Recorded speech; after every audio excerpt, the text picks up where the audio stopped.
Es común encontrar frases, dichos o afirmaciones religiosas en nuestra cultura. Palabras que muchas veces damos por sentado vienen de la Biblia, por lo tanto son palabra de Dios. Sin embargo, algunas de estas tienen un origen distinto al de la Biblia. Quédense porque a continuación veremos 5 cosas que creímos que estaban, pero no están en la Biblia.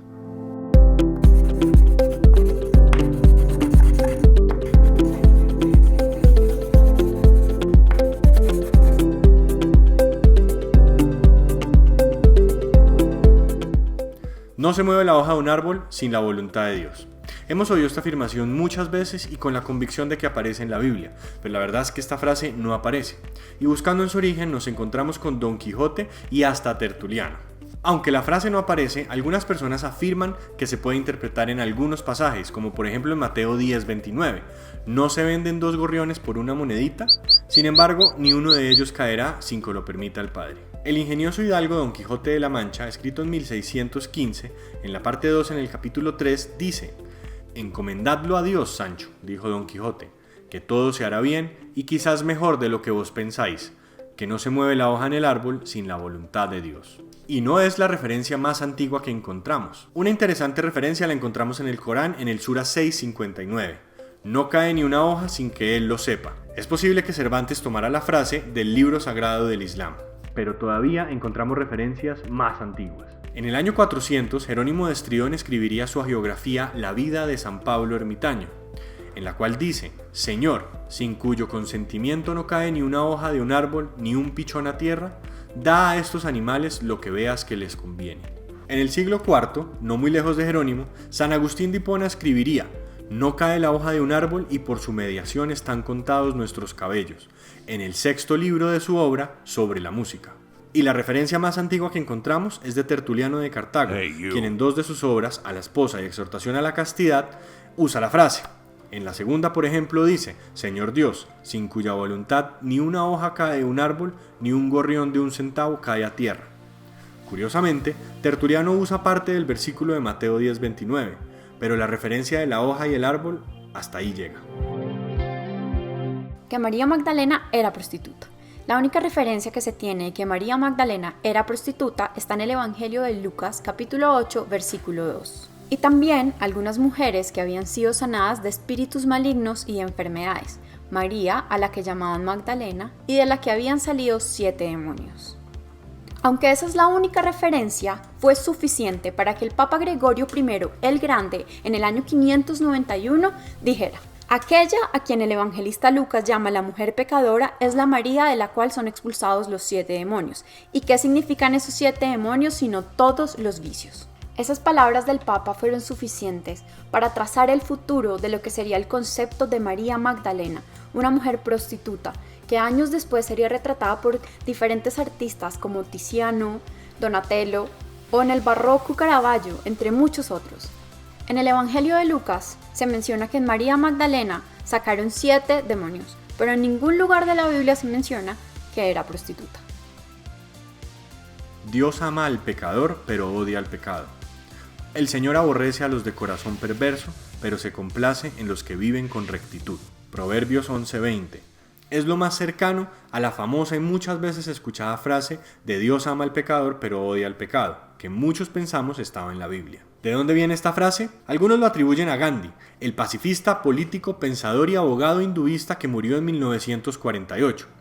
Escribió su autobiografía en 1929 y en el capítulo 86, Un forcejeo con poder, dice: «Odia el pecado, pero no al pecador».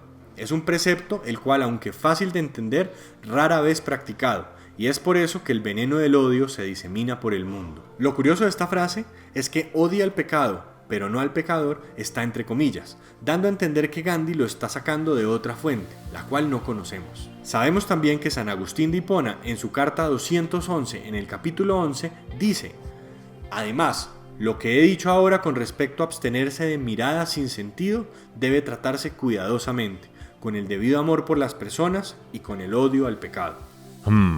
No sabemos si fue una fuente que San Agustín usó de otro texto. Lo que sí sabemos es que su fuente no fue la Biblia. Los 7 pecados capitales: soberbia, avaricia, lujuria, ira, gula, envidia y pereza. El concepto de 7 pecados capitales no aparece en la Biblia.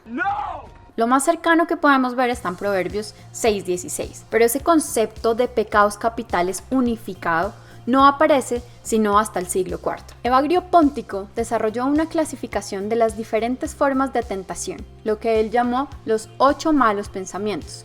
Más adelante, en el año 590, el Papa Gregorio decidió eliminar de la lista el pecado de la tristeza, y haciendo oficial la lista de los 7 pecados capitales. Capitales refiriéndose a que por ellos se da origen a muchos otros pecados. El mismo Papa, un año más tarde, y como ya lo vimos, dictaría su famosa frase relacionando a María Magdalena con los 7 vicios. En el siglo XIV, el escritor Dante Alighieri los inmortalizaría en su famosa Divina Comedia.